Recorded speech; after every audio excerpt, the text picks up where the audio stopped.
Hello, नमस्कार, जय हिंद and welcome to Maheshan IAS digital platform once again. आपको उन कमेंट्स का आंसर देने जा रहा हूं। बहुत से लोग बाद में कमेंट में पूछते हैं कि सर वास्तव में वर्ल्ड वॉर होने वाला है क्या?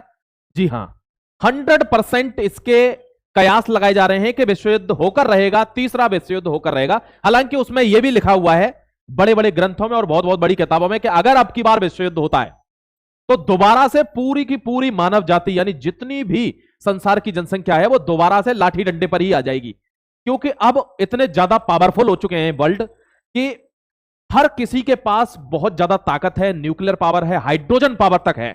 यानी एक बार अगर किसी ने कुछ फेंका तो बहुत बहुत हजारों किलोमीटर तक साफ सफाया हो जाएगा, वहां पेड़ों के पत्ते नहीं बचेंगे, तो फिर आदमियों की तो बात ही छोड़ दो, तो फिर दोबारा से लाठी डंडे वाला दौर ही शुरू हो जाएगा, वही हड़प्पा सभ्यता वाला।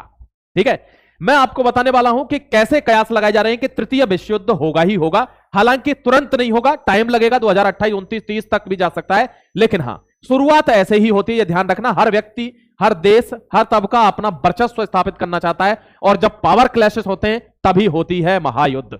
ठीक है, यहां देखिए दोस्तों, यह अमेरिका है, आपने देखा होगा, यह हमेशा तो नहीं बना रहेगा, कुछ दिन और है, लेकिन इसने पूरे के पूरे विश्व में ऐसी अशांति फैलाई हुई है इस व्यक्ति ने कि हर व्यक्ति जानता है कि यह असल में चाहता है कि दुनिया मेरे साथ ही खत्म हो जाए। सठिया गया है ये, इसकी हरकतों से नहीं लगता। ये कहता है कि मैं तो मरने वाला हूं, 80 साल का हो गया ये, लेकिन चाह रहा है कि दुनिया मेरे साथ ही खत्म हो जाए। अब दोस्तों ये कौन है? ये मदुरै है। कहां का प्रेसिडेंट है? वेनेजुएला का। यहां आपने देखा होगा war tensions explode, USA versus Venezuela. बहुत लंबी कहानी, आपको पता है वेनेजुएला में ड्रग्स के कार्टेल चलते हैं और वेनेजुएला ही एक ऐसा देश है, हालांकि पूरी तरीके से, पूर्ण रूप से उतना अच्छा मात्रा में नहीं मिलता है, बट सबसे ज्यादा अगर ऑयल रिजर्व्स कहीं पे हैं तो वो वेनेजुएला है।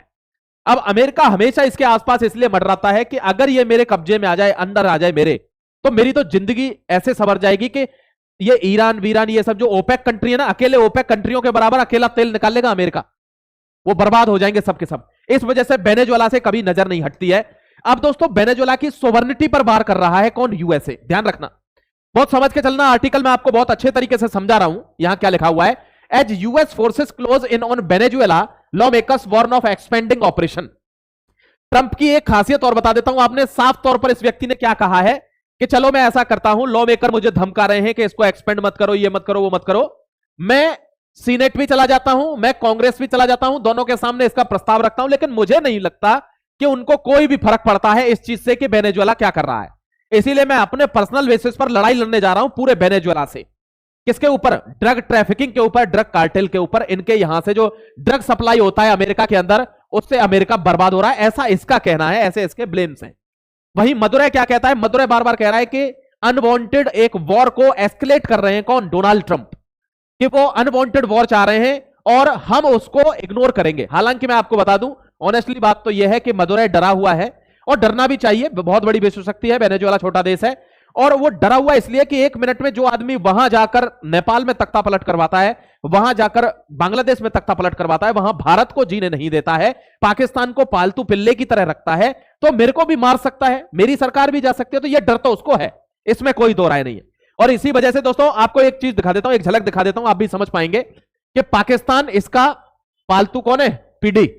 पीडी मतलब पेन ड्राइव नहीं है, ये पालतू डॉग है। जय हिंद। यहां दोस्तों भारत में आपको पता है ये हर जगह पर, जैसे अभी मैं मनाऊं तो मणिपुर में सीआईए के द्वारा इंसर्जेंसी कराई गई, उड़ीसा में मूर्ति विसर्जन के टाइम पर दंगे भड़काने की कोशिश हुई, महाराष्ट्र में आपको पता है आइलम मोहम्मद पहुंच गया कहां से? यूपी से।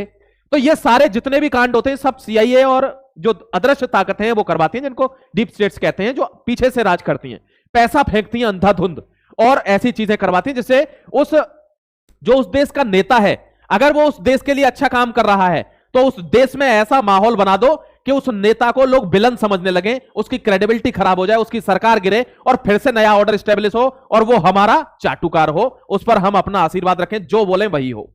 हम बोले कि वहां से तेल नहीं खरीदना तो नहीं खरीदना, हम बोले कि ये काम करना है तो ये करना है, हम बोले कि पाकिस्तान को सॉरी बोलो तो बोलोगे। ऐसे लोग उनको चाहिए। ध्यान रखना मेरे दोस्त, बांग्लादेश में आपको पता है तख्ता पलट करवा चुका है, नेपाल में आपको पता है तख्ता पलट करवा चुका है, लेकिन यहां से पेट नहीं भरता। आपने देखा होगा, मैंने बोला था पॉलिटिकल साइंस इंटरनेशनल रिलेशन में एक बहुत बड़ा पॉलिटिकल डिस्कोर्स है जिसको कहते हैं man is the greatest power seeking animal, यानी आदमी ही वो सबसे बड़ा शक्तिशाली जानवर है जिसको ताकत चाहिए। ये वही है। अब इन लोगों का मन नहीं भरता है, जब यहां से मन नहीं भरा, यहां सब कुछ उथल पुथल हो गया, तो ये कहां चले गए, यहां। अब इसके ऊपर जुगाड़ बना रहा है वेनेजुएला के ऊपर। Maduro slams US fabricating a war. Maduro ने उसको मतलब स्लैम किया है, बोला है कि बहुत गलत काम कर रहे हैं। कौन? डोनाल्ड, बहुत गलत काम कर रहे हैं, वॉर को फैब्रिकेट कर रहे हैं, यानी बुन रहे हैं एक युद्ध को, और हम डेफिनेटली अपने लार्जेस्ट वॉरशिप्स को भेज रहे हैं कैरेबियन सी में, और हम इसको इग्नोर करेंगे। हम कोई भी लड़ाई नहीं चाहते हैं, कर भी नहीं सकते भाई। लेकिन आपको यह बता देता हूं, आपने जिराल्ड आर फोर्ड का नाम सुना होगा। जिराल्ड आर फोर्ड दुनिया का सबसे बड़ा वॉरशिप या कहो एयरक्राफ्ट करियर माना जाता है, यूएस के पास है। इसने कहां भेज दिया है? वो कैरेबियन सी में, टोबैगो एंड त्रिनिदाद के पास भेज दिया है। वो कहां पर है? वेनेजुएला के पास है। मैं आपको दिखा सकता हूं, ठीक है, सबूत देख लीजिए। ये है दोस्तों जिराल्ड, क्या है इसका नाम? ध्यान रखना, जिराल्ड आर फोर्ड इसका नाम है। ये दुनिया का सबसे बड़ा युद्धपोत आप कह सकते हैं, या एयरक्राफ्ट करियर कह सकते हैं, जिस पर बहुत सारे हवाई जहाज आ सकते हैं। 90 वॉर एयरक्राफ्ट आ सकते हैं। मैं आपको दिखा दूंगा बड़े रूप में भी अभी। अब मैं आपको क्या दिखाना चाह रहा हूं कि चाइना इसका मेन दुश्मन है, नंबर 1। दूसरा दुश्मन कौन है? आप अंदाजा नहीं लगा सकते, मैं गारंटी दे रहा हूं यार। इसी को तो जियोपॉलिटिक्स कहते हैं। आप वर्ल्ड से समझिए, एस्केलेशंस जो हो रही हैं उनसे समझिए। इसका सबसे पहला दुश्मन चाइना है। दूसरा दुश्मन कौन है? दूसरा दुश्मन है मेरा प्यारा भारत। आप कहेंगे सर ये मुझे तो नहीं लग रहा, आपको नहीं लगेगा ना। इसका दूसरा दुश्मन यही है। क्यों? इसके बाद इन्होंने 1980s में डेया जोंगपोंग के टाइम पर इनको थोड़ी सी हेल्प करी थी अमेरिका ने, तो ये अमेरिका को ही सरपास करने आ गया। $19 ट्रिलियन की इकोनॉमी है इस टाइम पर। अमेरिका की 28-27 है, बहुत जल्दी छोड़ देगा। और जो तीसरे नंबर की इकोनॉमी है वो कहां पर है? वो 5 के आसपास है, $5 ट्रिलियन।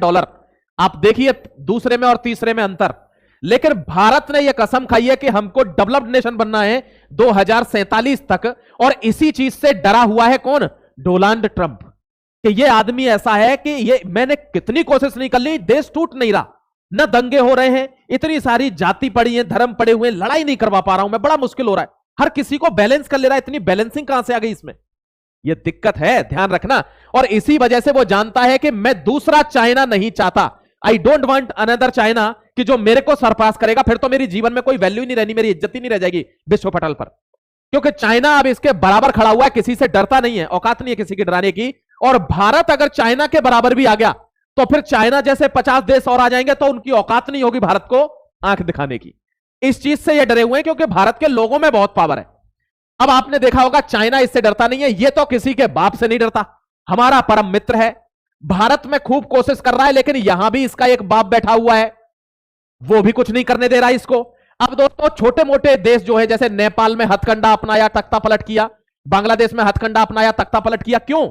आप कभी समझे इस बात को? इसलिए क्योंकि यहां इंसर्जेंसी होंगी तो यहां भी बहुत सारे जयचंद और मीर जाफर रहते हैं भारत के अंदर।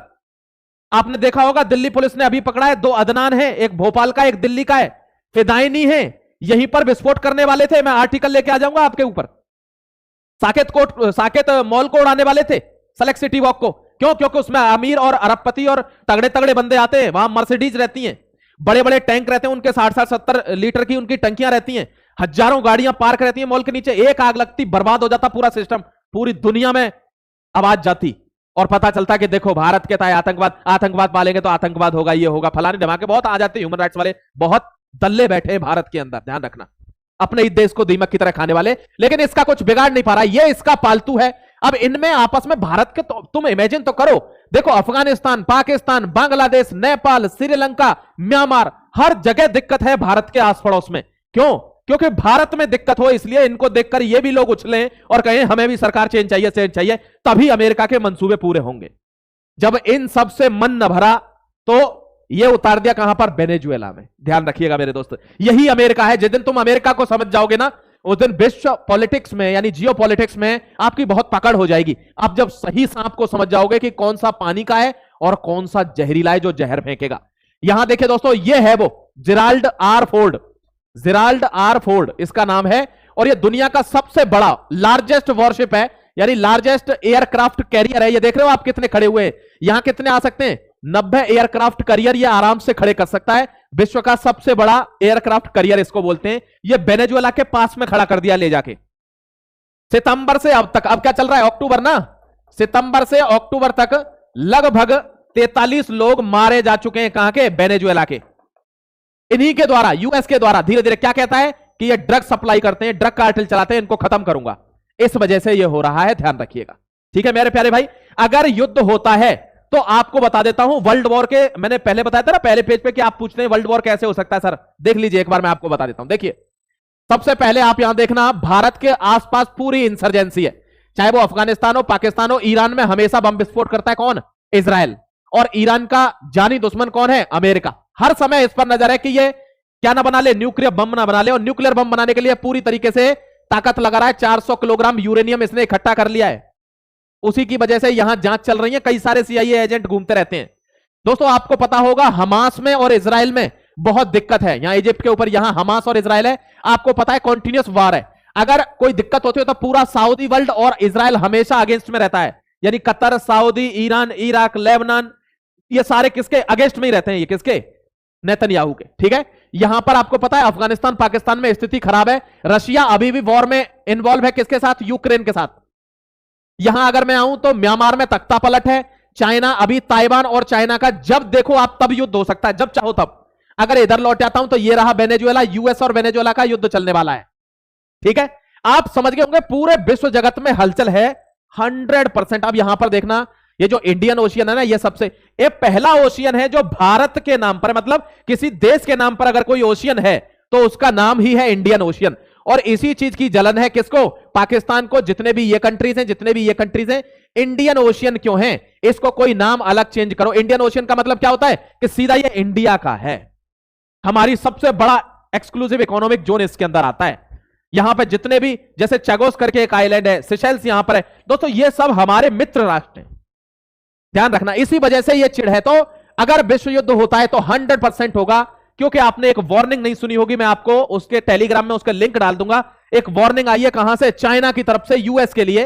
साफ साफ चाइना के डिफेंस सेक्रेटरी ने कहा है कि यूएस को अब सबक लेना चाहिए, क्योंकि अगर वो किसी को धमकी देता है, खासकर चाइना को, तो चाइना एक अकेला ऐसा देश है जिसके पास हाइड्रोजन बम भी है नॉर्थ कोरिया के साथ साथ।